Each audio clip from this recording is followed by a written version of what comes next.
कक्षा 12वीं राजनीति विज्ञान के सभी विद्यार्थियों को मेरे चैनल अशोक कुमार नरवर में बहुत बहुत स्वागत है। अब मैं आपको कक्षा 12वीं राजनीति विज्ञान का जो अंतिम चैप्टर है भारतीय राजनीति नए बदलाव, उससे संबंधित प्रश्नों को लूँगा। पहले मैं वस्तुनिष्ठ प्रश्न, फिर अति लघुत्तरी, फिर लघुत्तरी, फिर अन्य प्रश्न। सबसे पहले परीक्षा उपयोगी अन्य प्रश्न है, वस्तुनिष्ठ प्रश्न है, बहुविकल्पीय प्रश्न है। इसमें बताया भारत में प्रथम गठबंधन सरकार, जो गठबंधन की सरकार बनी थी, पहली गठबंधन सरकार निम्नांकित में किसके नेतृत्व में बनी थी? किसके नेतृत्व में बनी थी? तो ये पहली गठबंधन सरकार जो है किसके नेतृत्व में बनी थी वो देख लेते हैं।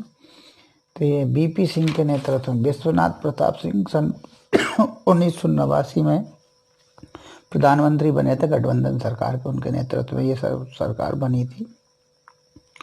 फिर 1967 से 1971 के बीच अधिकतम गठबंधन सरकारें बनने का कीर्तिमान किस राज्य ने स्थापित किया? अधिकतम गठबंधन सरकारें किस राज्य में बनी? तो ये देखना है 67 से 71 के बीच में नंबर 2 प्रश्न है। मतलब किस राज्य में गठबंधन सरकारें बनी? तो उत्तर प्रदेश में 1967 से 1971 के बीच में उत्तर प्रदेश में गठबंधन सरकारें बनी थी। अगला प्रश्न है, अयोध्या स्थित बाबरी मस्जिद विध्वंस की जांच हेतु निम्न में से या निम्नांकित में से कौन सा आयोग 16 दिसंबर 1992 को गठित किया गया? तो ये जो है कौन सा आयोग गठित किया गया था बाबरी मस्जिद विध्वंस की जांच हेतु? तो ये जो बताया गया था वो बताया गया था लिब्राहम आयोग। कौन सा आयोग? लिब्राहम आयोग बना था बाबरी मस्जिद विध्वंस की जांच हेतु 16 दिसंबर 1992 को। फिर लिखा है प्रश्न, निम्नांकित में से कौन सा दल नई राजनीति का प्रतिनिधित्व करने का दावा करता है? तो कौन सा करता है? भाजपा, बसपा, अपना दल या आम आदमी पार्टी? तो नई राजनीति का दावा कौन करता है? तो ये करता है आम आदमी पार्टी। मैंने निम्नांकित में से कौन सा दल यानी आम आदमी पार्टी नई राजनीति का प्रतिनिधित्व करने का दावा करता है? आम आदमी पार्टी। अगले प्रश्न जो हैं वो इस प्रकार हैं, आगे दिया है 17वीं लोकसभा में मान्यता प्राप्त विपक्षी दल कौन सा है? 17वीं लोकसभा में मान्यता प्राप्त विपक्षी दल क्या राष्ट्रवादी कांग्रेस पार्टी, भारतीय राष्ट्रीय कांग्रेस, भारतीय कम्युनिस्ट पार्टी, इनमें से कोई नहीं? तो इनमें से कोई नहीं है, कोई भी मान्यता प्राप्त विपक्षी दल नहीं है। किसमें? 17वीं लोकसभा में। फिर मंडल आयोग की सिफारिशों को निम्नांकित में से किसने लागू किया? मंडल आयोग की जो सिफारिशें थी वो किसने लागू की थी? तो वो की थी राष्ट्रीय मोर्चा सरकार ने। राष्ट्रीय मोर्चा जो सरकार थी, वाम मोर्चा सरकार, राजग सरकार, सप्रसंघ सरकार, ये नहीं थी। राष्ट्रीय मोर्चा सरकार 1989 वाली थी, उसने ये लागू किया था क्या? मंडल आयोग की सिफारिशों को। फिर भारतीय जनता पार्टी के वर्तमान में राष्ट्रीय अध्यक्ष कौन है? भारतीय जनता पार्टी के वर्तमान में जो राष्ट्रीय अध्यक्ष हैं जो जेपी नड्डा या जगत प्रसाद नड्डा हैं। इससे पहले जो है थे अमित शाह जी। अब आया भारतीय चुनाव आयोग द्वारा 15 जनवरी 2020 को जारी सूची के अनुसार देश में कितने राष्ट्रीय राजनीतिक दल हैं? तो देश में कितने राष्ट्रीय राजनीतिक दल बचे हैं? तो 6 राष्ट्रीय राजनीतिक दल अभी वर्तमान में 2020 15 जनवरी 2020 के अनुसार बचे हैं, शेष बाकी सब खत्म हो गए। अब अगला है रिक्त स्थानों की पूर्ति कीजिए। 1989 में जनता दल के नेतृत्व में राष्ट्रीय मोर्चा का गठन किया गया।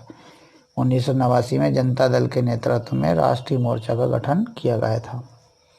1984 में दलित नेता ने बहुजन समाज पार्टी की स्थापना की। कौन दलित नेता? कांशीराम ने। कांशीराम है ना। 1984 में दलित नेता कांशीराम ने बहुजन समाज पार्टी की स्थापना की थी। फिर लिखा को मुलायम सिंह यादव द्वारा समाजवादी पार्टी की स्थापना की गई। तो कितने सन में? 4 अक्टूबर 1992। 4 अक्टूबर 1992 को मुलायम सिंह द्वारा समाजवादी पार्टी की स्थापना की गई थी। बिहार में सक्रिय राजनीतिक दल है, कौन सा है सक्रिय राजनीतिक दल? राष्ट्रीय जनता दल। बिहार में सक्रिय राजनीतिक दल है राष्ट्रीय जनता दल। कौन है? राष्ट्रीय जनता दल। फिर है तृणमूल कांग्रेस की स्थापना ममता बनर्जी ने को की थी। तो 1 जनवरी 1998 को तृणमूल कांग्रेस की स्थापना ममता बनर्जी ने 1 जनवरी 1998 को की थी। दिल्ली में वर्तमान में की सरकार सत्तारूढ़ है। तो दिल्ली में वर्तमान में आम आदमी पार्टी की सरकार सत्तारूढ़ है। 16 मई 1996 को प्रधानमंत्री नियुक्त होने के बाद केवल 13 दिनों के बाद ही अटल बिहारी वाजपेयी को अपना त्यागपत्र अविश्वास मत के कारण देना पड़ा। मैंने अटल बिहारी वाजपेयी को अपना जो है त्यागपत्र देना पड़ा 13 दिन के बाद। HD देवगौड़ा की केंद्र सरकार केवल 11 माह ही चल पाई थी। HD देवगौड़ा की जो सरकार थी, प्रधानमंत्री HD देवगौड़ा की, वो 11 महीने ही चल पाई थी। तो इस तरह से रिक्त स्थान थे। अब आते हैं सत्यासत्य। तो जो पहला है आपका सत्यासत्य में, गठबंधन सरकारें एक विचारधारा पर ही टिकी होती है तथा प्रधानमंत्री की अनुमति से ही अलग हो सकती हैं, यह असत्य है। संयुक्त प्रगतिशील गठबंधन ने 2004 से 2009 में केंद्र सरकार बनाने में सफलता प्राप्त की थी, बिल्कुल ये सत्य है। संयुक्त प्रगतिशील गठबंधन 2004 से 2004 में एवं 2009 में केंद्र सरकार बनाने में सफलता प्राप्त की थी और इसमें जो प्रधानमंत्री थे वो थे डॉक्टर मनमोहन सिंह। चलिए, संयुक्त प्रगतिशील गठबंधन या सप्रसंघ। तीसरा जो सत्यासत्य वो लिखा है, तीसरे मोर्चे में वे दल सम्मिलित हैं जो कांग्रेस तथा भाजपा नेतृत्व वाले गठबंधन में शामिल नहीं होते।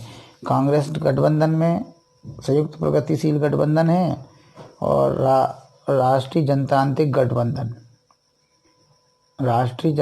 गठबंधन जो भाजपा नेतृत्व वाला गठबंधन है, तो इन दोनों में शामिल नहीं है, वो तीसरे मोर्चे के दल कहलाते हैं। ये असत्य है क्योंकि इसमें इन दोनों में शामिल नहीं है। चौथे मोर्चे में राष्ट्रीय जनता दल, लोक जनशक्ति पार्टी और समाजवादी पार्टी सम्मिलित नहीं थे। ये भी तीसरा सत्य था और चौथा असत्य है। और फिर पांचवा है, 6 दिसंबर 1992 को बाबरी मस्जिद ढांचा गिराने की देश विदेश में व्यापक प्रशंसा हुई, असत्य, निंदा हुई व्यापक। लिब्राहम आयोग रिपोर्ट, गुजरात के सांप्रदायिक दंगे, आम आदमी पार्टी का गठन, साहिबानो केस का फैसला, कांग्रेस की राष्ट्रीय अध्यक्ष, इन सबको इनसे मिलाइए। तो लिब्राहम आयोग की रिपोर्ट तीसरे नंबर पर आता है 30 मई 2009। कब? 30 मई 2009, लिब्राहम आयोग की रिपोर्ट। फिर लिखा है गुजरात सांप्रदायिक दंगे, इसको मिलाना है अपने 5 में से 1044 लोग मारे गए। आम आदमी पार्टी का गठन, आम आदमी पार्टी का गठन जो है, आम आदमी का पार्टी का गठन यहाँ पे तीसरे में, चौथा है 2012 में हुआ, बिल्कुल हुआ। फिर आपका चौथा है साहिबानो केस का फैसला 23 अप्रैल 1985 को आया। कांग्रेस की राष्ट्रीय अध्यक्ष सोनिया गांधी हैं। अब आते हैं एक शब्द में उत्तर।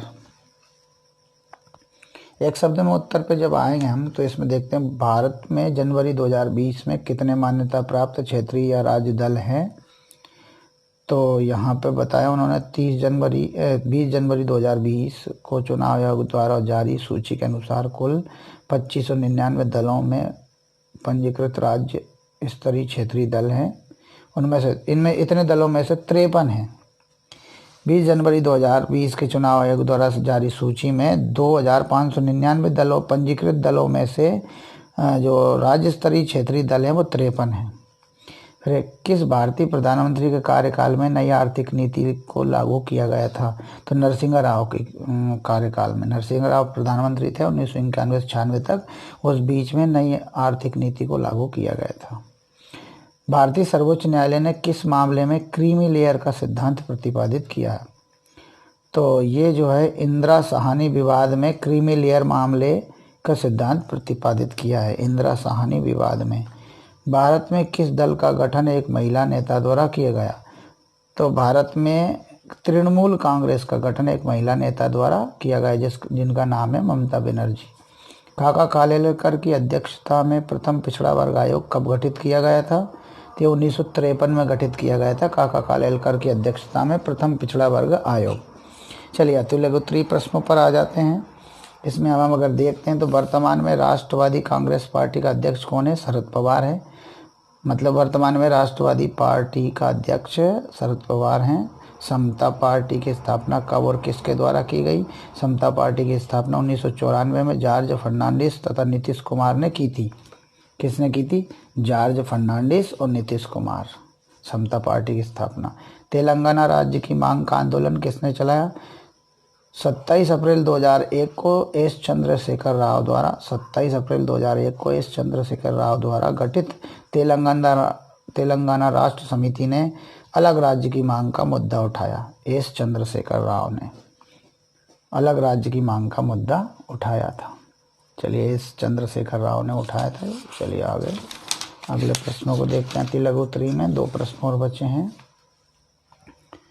अब अगला प्रश्न है, राजनीतिक गठबंधन के 2 प्रकार कौन से हैं? चुनाव पूर्व किए गए दलीय गठबंधन, चुनावों के पश्चात सरकार बनाने हेतु किए गए गठबंधन। तो राजनीतिक गठबंधन 2 प्रकार के, एक तो चुनाव से पूर्व के दलीय गठबंधन, एक चुनाव के पश्चात सरकार बनाने के लिए जो गठबंधन किए जाते हैं वो सरकार बनाने हेतु चुनावों के पश्चात के गठबंधन। भारत में सांप्रदायिक राजनीति के 3 घटनाक्रम कौन से हैं? साहिवानो प्रकरण सांप्रदायिक राजनीति के घटक है घटनाक्रम। बाबरी मस्जिद का विध्वंस राजनीतिक जो है घटनाक्रम था पर सांप्रदायिक था। गुजरात के दंगे भी सांप्रदायिक राजनीति का घटनाक्रम था। ये 3 वो हैं। अब जो है अगले प्रश्न होंगे लघु उत्तरीय प्रश्न, तो उनको मैं अगले वीडियो में लूँगा। धन्यवाद।